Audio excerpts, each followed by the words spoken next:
We have used Gabb for our children for a couple of years now. This is the gabbwatch 2, which is what we initially bought our son a couple of years ago, and we have loved using the gabbwatch. So when it came time to get our second son a gabbwatch, we decided to go with the gabbwatch 3. There are some noticeable differences, but there are a lot of internal differences that I will show you in this video, just to give you an idea if upgrading is going to be right for you. So let's start with just the obvious differences. The charger for this one has a prong charge and then some magnetic pole to it, whereas the Gabb 3 has a magnetic charge. The size differences, the screens are a little bit different in size, as well as there's like a slight difference in width. Another obvious difference is the gabbwatch 2 doesn't have this motion type of wallpaper, whereas the gabbwatch 3 kind of has some motion to it, which is also fun. They both have the option to pull down and access those settings. The gabbwatch 3 has the option for Bluetooth, whereas the gabbwatch 2 does not. Swipe to the side for the gabbwatch 3, it goes directly to calls and call history and messages, gadgets. The gabbwatch 3 immediately goes to apps. So gadgets and apps are the same thing, just called something different.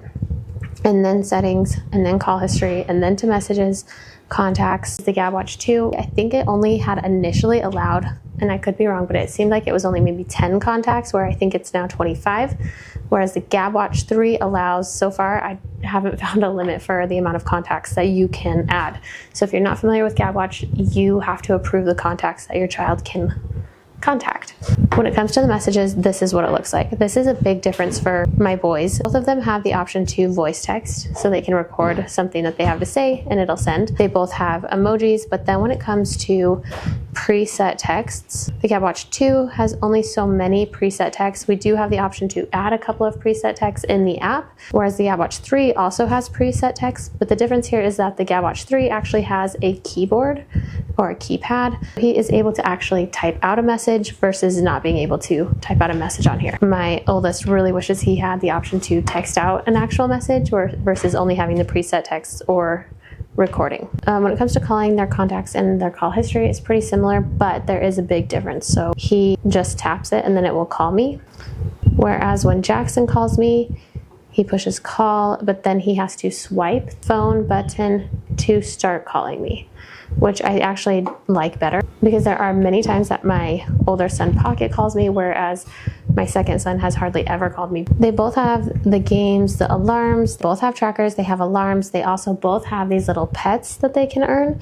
They also have tasks that they can earn rewards through the app, so I can set a task or a chore.